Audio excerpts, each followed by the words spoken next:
Well, joining us now, we have Dr. Ifeoma Nwokolo. She's Assistant Vice President, Financial Derivatives Company, that's for research, Financial Derivatives Company. Great to have you on the show. Good morning.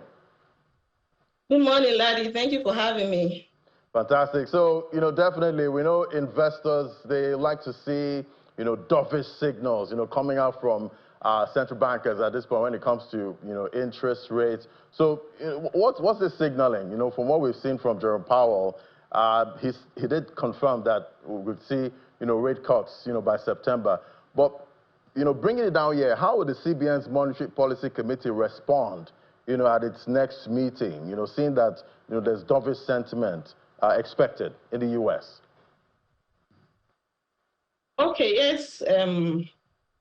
The last week enthusiasm suddenly faded this week, even though Fed chair gave his word during the Jackson Hole Symposium that monetary policy window, that the window is now open for a cut in rates. But we are seeing that the market sentiment has changed because the focus is now basically on corporate earnings and data points. And the data point is expected to be out September 11, and this will determine whether Fed is actually going to cut rates. And we saw what this brought about, the enthusiasm for last week. It brought about a hike in the price of Brent. We saw Brent yesterday night trading at about $69 per barrel. And this morning, because of the enthusiasm has faded, you see prices of Brent coming down. So if the data point is favorable, because what Fed is actually looking at is the labor market and also inflation rate. If this is positive, I think Fed may likely cut rates. And if they do, I know that a weaker dollar, because once there's a rate cut, it amounts to a weaker dollar. The weaker dollar is a strengthened naira. You're going to see FPI influx, and we're going to see that the price of PMS also is going to increase, because we know that PMS is traded in dollar,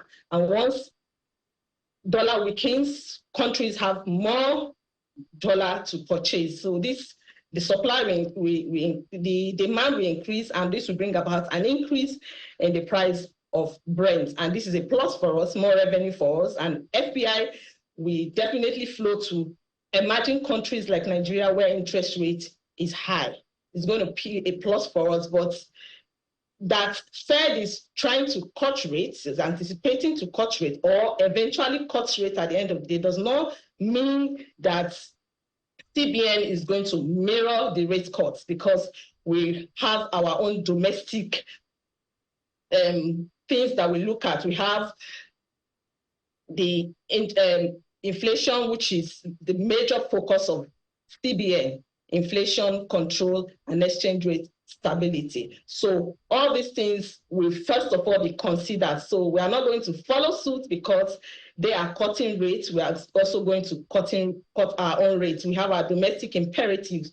So if we can, in last month or the last meeting, the market anticipated a rate cut, but we didn't see it because the core inflation was high. So these are the factors that the MPC will look at: inflation rate, not just headline inflation, food inflation, core inflation, exchange rate, money supply. And in recent time, we have seen that exchange rate has been stable to an extent, and we have seen that also the money supply has continued to decline up to 15%. Money supply growth declined to 15.8% in July. So these are the factors they are going to be looking at. They are not going to just immediately mirror Fed because they cut rates and we are trying to cut rates. We are going to be considering our domestic imperative. Right. So I guess in essence, what you're saying is the CBN will not do follow, just because the U.S. Fed is going to cut. That doesn't mean we're going to cut. We'll focus on our own issues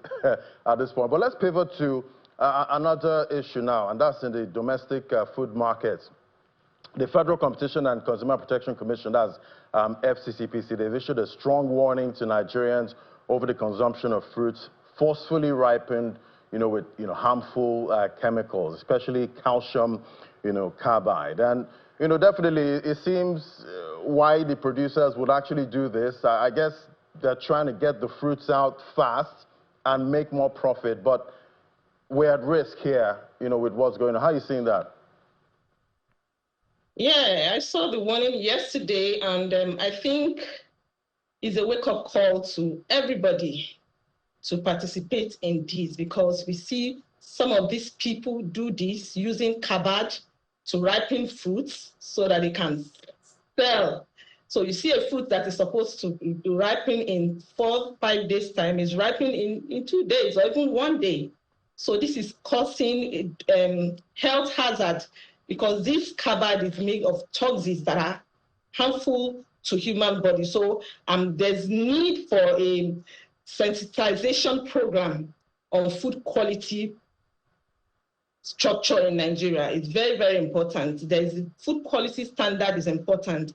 So people should know, or traders should know, that they are jeopardizing the health of Nigerians by doing all of this.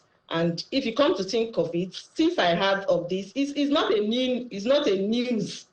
Yes, it's been happening, but I think the FCCPC are just bringing it to light so that the public can know.